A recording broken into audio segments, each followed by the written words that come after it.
Hello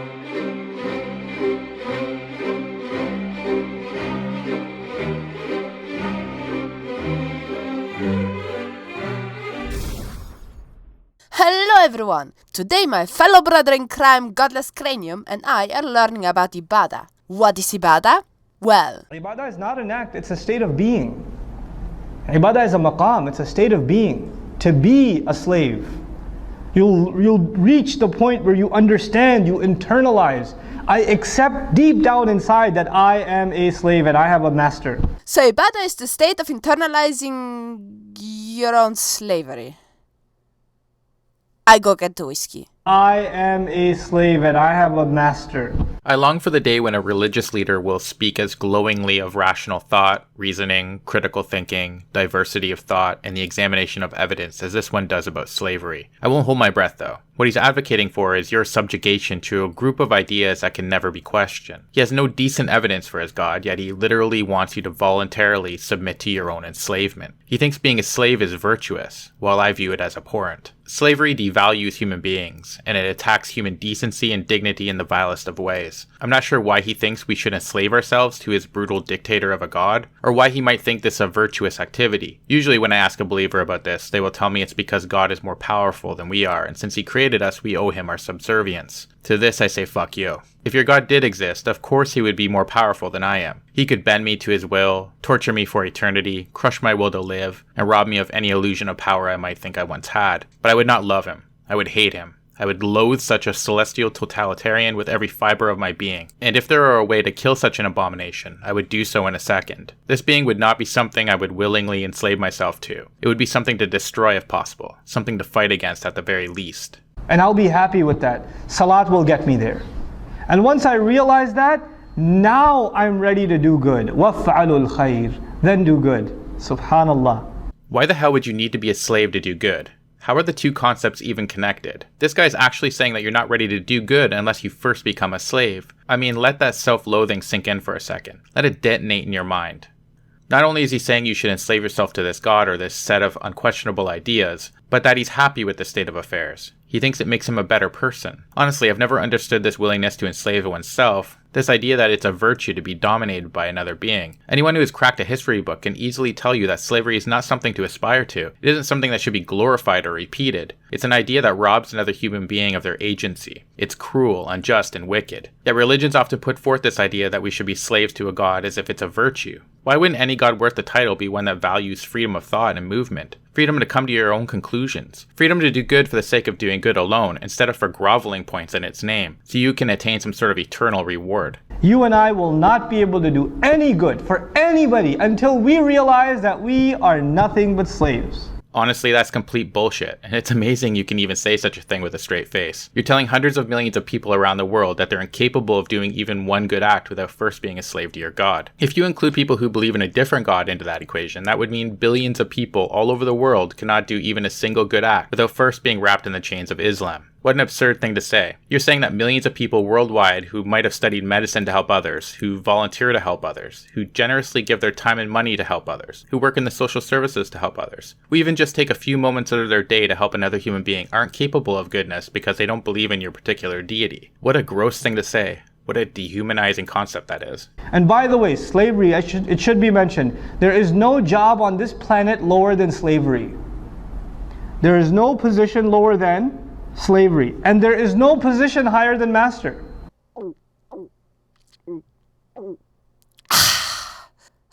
That's better. So, let's start with the fact that slavery is not a job. You don't apply for 9-to-5 slavery and then go home and have a beer.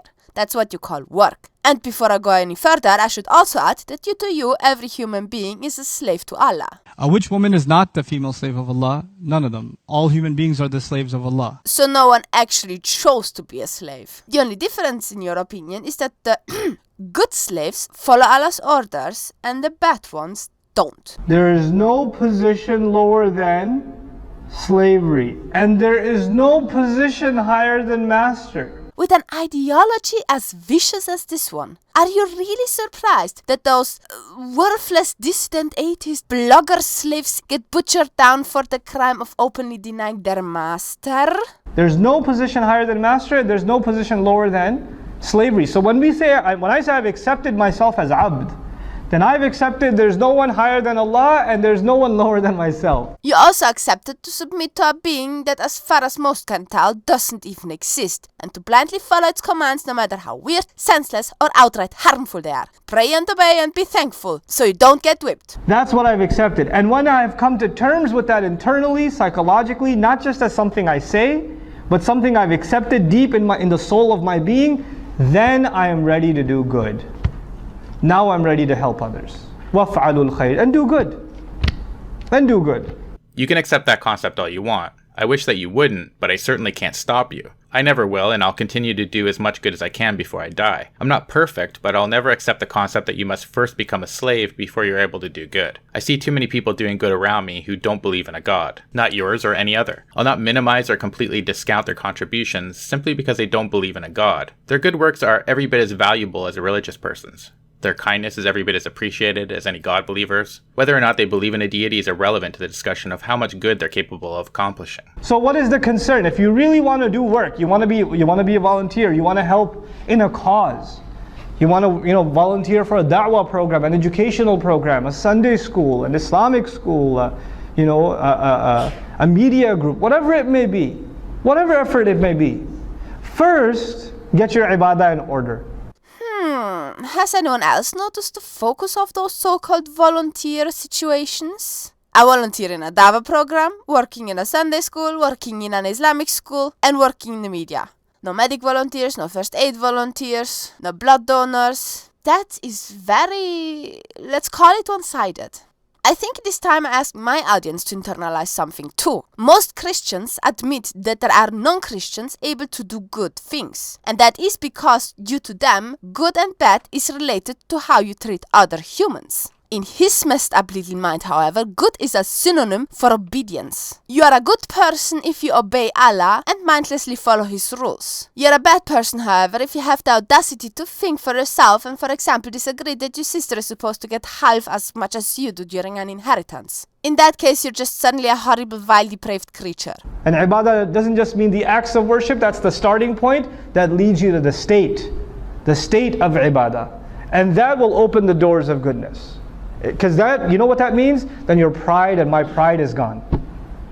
My concern for my image is gone. So not only are you a slave to your God, and you have to do good the way He wants you to, but you can't even feel good about doing good because you're a worthless slave. Is it just me, or does this ibadah start to sound more and more like a BDSM manual for submissive people instead of an actual part of a religion? All I care about is now making my master happy, that's it. That's all my mind. I got nothing else in front of me. Yeah, make your master happy. You know, thinking about it, doesn't this give the whole whip your wife when she's naughty a very, very weird, interesting spin suddenly? Do not hit the female slaves of Allah. And when people say something to me that bothers me, I just leave it up to Allah. Ufawwidu amri ila Allah. I leave my matter to Allah. I'm okay. I just gotta do work. Things don't get under my skin. Why should it? We have already established that every human being is a super worthless slave to Mr. Imaginary Overlord. The old lady who complains that you shoved the door in her face and made her drop her shopping bags? Bah! Silly slave! Doesn't she understand that you have to go praise Allah right now? Oh, is there a woman getting raped in the park? Nah, no time to help. You need to do your dua for your master. She probably got the punishment from Allah in the first place for not submitting to his dress code.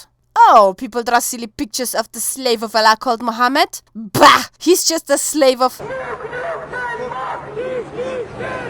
Oh, never mind. He gets special treatment. Luckily, in reality, the vast majority of people, including many Muslims, don't think this way. In spite of this weird dogma, they value their fellow humans and actually help them because they just want to help. It doesn't bother me somebody said something, I can't believe they said that to me, I'm never doing this again. Forget it, I used to volunteer and the people didn't appreciate me. Or that guy said this to me or that to me. You're a slave, people say things to whatever they want. You only have to answer to your master, that's it. If you want to complain, complain to your master. First off, your supposed master is an immaterial, invisible, supernatural entity. It's pretty hard to complain to such a being. Hell, you can't even produce any good evidence for its existence, let alone offer a reliable method of communicating with such a being. Second, even if you could complain to this super being, why would it bother to even consider your complaints? You just admitted that it wishes to enslave you. You're a slave. Your opinion and complaints mean nothing to the slave master. You're nothing but a tool. Your humanity means nothing. You're not even able to do a good deed without this being's permission. Your thoughts and actions aren't your own. You must first be given permission by your celestial slave master for your deeds to have any merit. What a disgusting concept.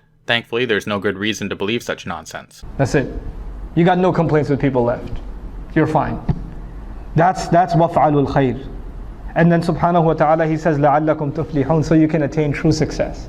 Wait, you can attain success by being a slave? I think your interpretation of the word success is miles away from my idea of what it means. What's beautiful about this ayah is what I started this discussion with. I said Islam is concerned with more than yourself. Remember that? Islam by definition is concerned with more than yourself. So far in your speech, the only thing Islam seems to be concerned about is to enslave humanity. If you say irka'u wasjudu wa'budu rabbakum, that's yourself. Make ruku', make sujood, be in a state of ibadah. But when he says waf'alul khair, do good, good helps who? Others.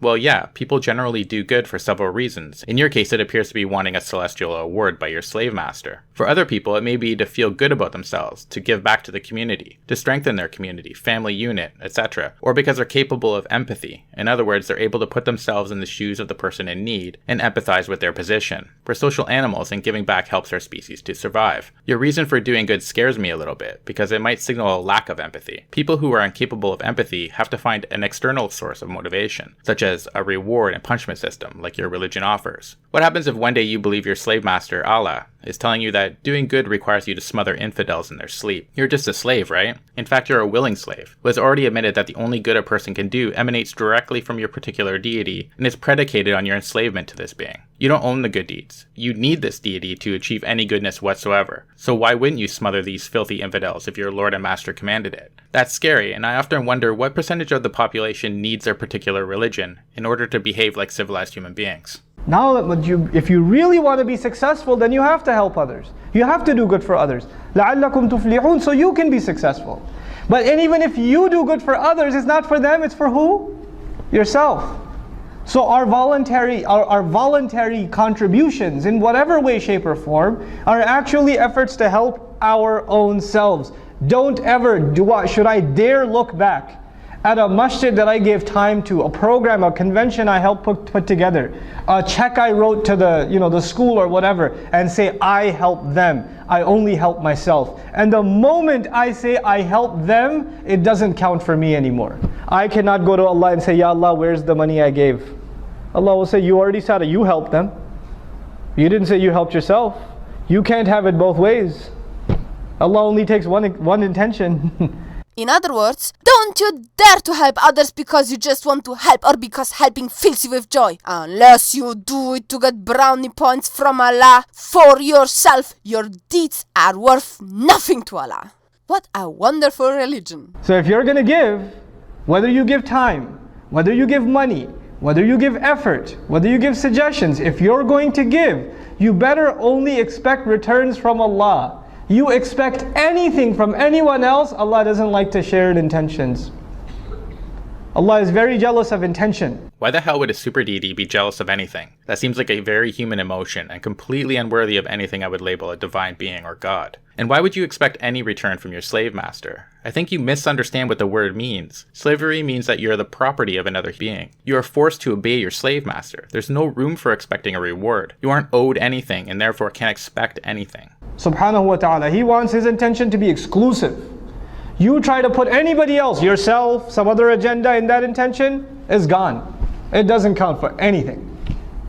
So you know how sometimes in Islamic organizations, especially because so many of our organizations are donation dependent. Masajid are donation dependent, schools are donation dependent, right? Da'wah organizations are donation dependent, publishers are donation dependent. People write a big check, somebody writes a $20,000, $30,000 check or something. And then all of a sudden shaitan comes to them first of all and says, Mabruk. And then he says, hey, by the way, why don't you give them a suggestion about the color of the carpet? I mean, after all, you wrote a big check. You should at least have some weight in your opinion. And so you go and you give a suggestion. You didn't give a suggestion before you wrote the check, but all of a sudden, now your opinion just got $30,000 heavier. Yeah, man, don't let shaitan destroy your brownie points with Allah. If you think their carpet is old and you still want to go to heaven, skip giving them money and skip giving them your opinion and just donate them a fucking carpet. So you want to give an opinion, and you're expecting that your opinion will be taken a lot more seriously. Now, why? Because you gave some money. Then your intention for giving the money was not Allah anymore. It was just to get your opinion to weigh a little more. That's all you will get out of that sadaqah. Why is it an either-or scenario? If your hypothetical donor donated $30,000, he may have given the money because he believed in the organization and the work they do, and wanted that work to continue. Maybe they also believe that Allah wanted them to donate that money. Maybe they wanted to help the organization, wanted Allah's approval, and wanted to have their opinion about the color of the carpet be taken seriously. If this were the case, why would wanting their opinion about the color of the carpet invalidate the other reasons they may have donated the money? Is Allah incapable of nuance? Is this deity so blinded by jealousy that it's incapable of considering multiple motivations at the same time? That's all you'll get. Is it worth it? Think about that. Just think about that. Before you ruin the sadaqat you give, in any cause, wallahi, in any cause, don't tie your contributions to expectations. I'm sorry, but that is utter nonsense. While donating money doesn't grant you any say what happens with it, you will always have a certain expectation tied to that donation. If you give money to an elementary school, you expect it to benefit the children educated in there, no matter if that means new equipment or paying the bill for the wiki cleanup. If you donate to a foundation that feeds starving people in Africa, you expect people in Africa to be fed, and not elephants in India getting polished instead. The only people who don't care what happens with the money are the ones who donate because they want to save taxes, are the ones who donate because they want to get brownie points from some invisible sky daddy, neither of which I would consider an altruistic deed. If you want to have expectations, have them with Allah. Personally, when I ever write a sadaqah check, I just to remind myself, I just write a little word on top. Ma naqasa malum min sadaqatin. Mal never goes to child. Thank you, Ice, for the opportunity to join you in this video. It's much appreciated, and I had a lot of fun working on it. I wish you the best of success with your channel. Please go and check out Godless Cranium, he does very good stuff. I will leave a link to the channel in the description below and at the end of the video. I hope you enjoyed the video. Please give it a thumbs up, share your thoughts in the comment section below. And if you really like what I do, consider supporting me on Patreon. Thank you so much to the Patreons who are supporting me already, and have a great day.